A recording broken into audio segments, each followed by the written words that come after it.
Hello everyone, welcome to the spoiler video on my thoughts of Star Wars The Acolyte Episode 8, the finale to Season 1 or the series as a whole. Always in motion is the future, as a wise Jedi once said. I don't know if this is going to be one video or two, but in hopes of trying to make this one video, because god dang is there a lot to talk about, we're just going to jump right into it. So let's talk about one of the big things that happened in this episode. We got to see live-action Darth Plagueis. That's right, the Moon himself showed up in the episode. He's hiding in the shadows, skulking around, watching events as they unfold. And I have very mixed feelings about it. I knew it was coming, that they were going to tie this into Plagueis somehow. And just the fact that he kind of shows up and does nothing, to me, feels like fan service. The bad kind of fan service. Where it doesn't really add a whole lot to the story as a whole. It's just kind of there to be like, hey, here's Plagueis. You guys like Plagueis, right? It doesn't give me as bad a taste in my mouth as Palpatine and Rise of Skywalker, but we're not going to get into that. We're talking about the Acolyte. But with that said, I do think Plagueis being in this show, being active at this time, does lead to some interesting speculation. Particularly, I want to know just how much interaction Plagueis may or may not have had with the Coven of Witches that May and Osha used to belong to. What got me to thinking about this is the scene right at the start of the episode where Kamir goes to take the helmet off of Osha, because she's, under there freaking the hell out, and he stops. And it looks like he's having trouble reaching for the helmet. It looks like that the freaking the mind trick thing that Mother Anastasia can do is going on, and you see he has the black eyes. And initially, when my friend and I were watching this the first time, we're like, wait, he can't get into her head. What's he doing? The helmet acts like a fucking Magneto helmet. What's going on here? Second time I watched the episode though, knowing that Plagueis is on the planet, I'm like, wait a minute. He's being stopped. Plagueis is stopping him. Or at least I think that's what's going on there. I think Plagueis is preventing him from pulling the helmet off. But if he's able to do that trick that the witches did he teach them the trick? Did they teach him? Because this wouldn't be the first time a Sith Lord has interacted with a cult or coven or anything like that. I mean, for God's sake, fucking Palpatine got Maul from the Night Sisters. So, I want to know just how much interaction he's had with this coven. And there is a part of me that really believes that he has something to do with May and Osha's existence. Apparently, Leslie Headland, the head writer of this show, did an interview recently talking about the whole virgin birth thing and people freaking out about Anakin and whatever. I still say that's a little mushy, weird area, whether or not it screws with it or not. And she made the comment that we're not seeing the forest for the trees. That the point isn't, hey, this screws with Anakin, and we're supposed to be thinking, oh, somebody's trying to do this. And I think that somebody is Plagueis. Like, we knew in Legends he tries it, and it fails, and it backfires. So, while I still don't like the idea that it half succeeds, they create life, but it's not what he wants. Because in the Plagueis novel, he's trying to make the Force create a highly Force-sensitive human, not necessarily human being, but highly Force-sensitive being that can be used as the ultimate weapon of the Sith. Him and Palpatine try this, it fails, and then the Force, as a giant, fuck you, creates Anakin. So, I still don't like the idea that it partly succeeds, even if this was a failed attempt. It's not what he wants, because this one entity was born as two. So, I'm still rattling on about Plagueis, and I'm 5 minutes into this. Good God, this is going to be like a two-parter. Holy shit. So, I do think he had something to do with it. I just want to know how much. Because that's still something we don't know anything about by the end of the show. Is why and how were the twins created? Like, the Force was involved. But for what reason were they created? Why did Mother Anastasia create the girls? I think Plagueis has something to do with it. So, now that I've rattled on about Plagueis for that fucking long, I mentioned in the spoiler video that there is a lot of plot contrivances, like things that happen just so other things can happen in this show, or in this episode, rather. In the show in general, but also a lot of them in this episode. So, like, the little badger sabotaging Soul's ship. That way he doesn't catch up to May, so that way she can get in the room that she and Osha had, so they can have their little fight. The Badger literally has no reason to sabotage the ship. He just does it pretty much so those two can be separated far off. May conveniently wants Soul to face justice at the hands of the Jedi, even though she has no faith in the Jedi whatsoever. Just so Soul can, stand there and confess to murdering Mother Anastasia in front of Osha, thus facilitating her turn to the dark side, because, surprise, surprise, she turns to the dark side. Although, May doesn't really go to the light side. Like, we didn't get that part of it. So I guess that part of the theory was wrong. She's still in the custody of the Jedi, and might debatably help them out, but, that's weird. I'll get to that probably next video, so just bear with me. I really need to get a look into editing software. And then speaking of, beliefs about the Jedi, Osha just believing that the Jedi will kill her if they know what she is. Like, I get it. She did just realize that the person that, she looked up to and believed in for the last 16 years murdered her mom. She did just realize that. But, like, that still feels like a leap to me. They're like, oh, yeah, they will kill me. And then, of course,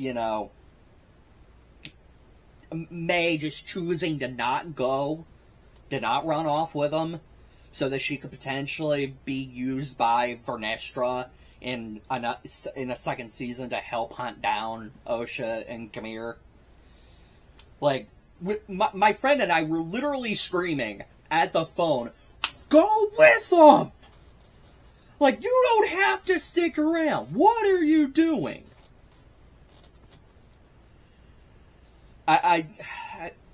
Again, part of what gets to me about the writing about this show is there's these small little tweaks that could fix so much. And you know what? I'm going to talk about Osha's motivation to join Kamir. 1.5 episodes, she's like, no, screw you, I'm not joining you. And then at the very end of this episode, she's like, fine, I'll go. I don't believe in her motive, even with her lack of faith in the Jedi, that shouldn't make her just decide, you know what, yeah, I'm gonna go with you. Because she don't trust him either. Like, he's not exactly the most trustworthy person. But I feel like if Kamir had still been wanting to try to kill May, and that's when Osha strikes the bargain, let my sister go, and I'll go with you, if we'd have just gotten that, I feel like that would have made things so much more believable in my mind. Like, she's going under duress, and it's to save her sister. Anyway, there is definitely going to be a second part to this, unless I can find editing software before I upload this. So, if this is longer than 10 minutes, I got editing software. See ya in part 2, possibly. Hey, part 2 of the spoiler video, or the continuation if I manage to find editing software, who knows? Future me knows, and, hey, future me, you should have found editing software sooner, you schmuck. Anyway, that's enough about that. Let's get back to talking about spoilers. So, now that I'm done talking about the plot contrivances, let's move on, shall we? Excuse me. I mentioned in the spoiler-free video how I do like the fight between May and Osha this episode. And one of the things I noticed on my second watch, and that I do kind of think is cool, I feel like the writers use this fight to really kind of illustrate how these two girls are really one entity, split into two. Because the way their fight plays out, they almost seem to perfectly... They're like almost perfectly able to counter each other. And there's even a point partway through the fight where they just start copying each other's moves. It's almost like in some instinctual level, they know what the other one is going to do. Which, you know, I guess makes sense if they are in fact one singular entity that was split into two. Which, still no explanation for that. That would have been nice to get this episode. But anyway, Season 2 bait! Much like a lot of things. But I really did think that was cool. And speaking of things that I thought was really freaking cool, we got to see a Kyber crystal bleed in live action. Honestly, it's the first time in any Star Wars series or film or whatever we got to see a Kyber crystal bleed. Granted, we did get to see one bleed in Jedi Survivor, but this is the first show or anything that shows that. So, what is bleeding? So, in the old expanded universe, now known as Legends, the Kyber crystals just had, like, these set colors. And the red crystals that the Sith used were synthetic. They were artificially made. In the new canon, the crystals are completely clear, and sort of how you align with the Force and, like, your personality kind of dictates what color you get. That's a whole freaking explanation on its own. But the way you get red crystals now is you pour these negative and dark emotions into the crystal, and you force it to bleed. Like, you basically disrupt its natural rhythm within the Force, and the crystal bleeds red. That's what gives it the red color. And I believe, I forget where, but I believe it's described as, like, the crystal, instead of harmonizing with the Force, is now screaming.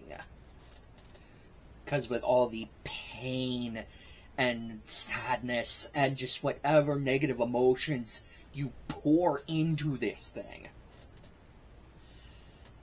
And watching that happen in live action was fucking cool. I loved it. I know some people online think it was like, oh yeah, we're really gonna show off that Osha's going to the dark side, but she's watching the crystal go from blue to red. I don't think the writers were trying to be clever and really show you that she's going to turn to the dark side by doing that. I think they wanted to take a cool concept that exists in the lore that hasn't been really been seen yet, and show it off. Kind of like with the cortosis thing. But that's my opinion. Feel free to disagree. Now, since we're talking about that part of the episode, let's talk about Soul. And the fact he's dead. I kind of knew going into this episode that Soul was going to die. I just had that feeling. And while I still can't pronounce his name, I'm not going to try because, you know, white boy from Ohio. I really do hope the actor who played Saul gets his chance in another Star Wars, to be in another Star Wars project. The dude was really trying in his role as Saul. And I feel like if given the right kind of project, like, his acting chops could shine in this universe. We learned that with Andy Serkis when he appears as Kino Loy in the first season of Andor. Whereas I really feel like the sequel films wasted him as Supreme Leader Snoke. Like, Andy Serkis just steals the show in his episodes of Andor. Like, god damn, did it reaffirm to me how good of an actor he is. And it's one of my favorite parts of the show, Andor. One of the few. I'm not going to talk about Andor, because I have mixed feelings about that show. Let's see. I already talked about Osha's sudden motivation. Alright. Let's get into the last big thing I want to talk about. I want to talk about Vernestra Rwoh, the green-skinned lady who is the same species as Luminara Unduli from the prequels. First off, we do get confirmation that she was Khmer's master. She was Khmer's Jedi Master. And given that Vernestra is kind of a teen during the High Republic novel series, and the Acolyte is about 100 years after those, give or take, it really goes to show that this woman's long-lived. And the fact that, you know, Osha has no idea who Khmer is, and he states that he was a Jedi a really, really long time ago, in a galaxy far, far away. Anyway, him being her Padawan isn't out of the question, obviously. And I wonder if, like, I very much think that the scars on his back come from her lightsaber whip, which, holy fuck if that's the case. Like, damn. Fucking whipping people with lightsabers, holy shit. And that also makes me wonder if Plagueis found a, like, not only, you know, healed him, but also created, like, does Khmer have a sort of, like, longer lifespan now because of being Plagueis' Padawan?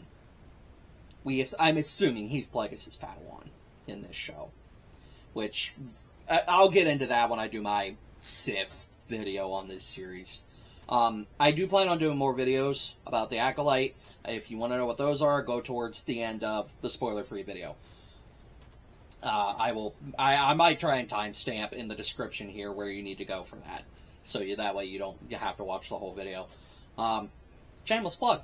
Anyway, so I want to know the history between Vernestra and Khmer. And while I'm talking about Vernestra, and this honestly might kind of paint my view of her as I'm reading the High Republic books and she continues to appear, she is a lying, conniving, political-minded snake in the grass. Like, holy shit, just the fact that she is willing to, like, pin everything that's happened on a friend, a dead friend at that.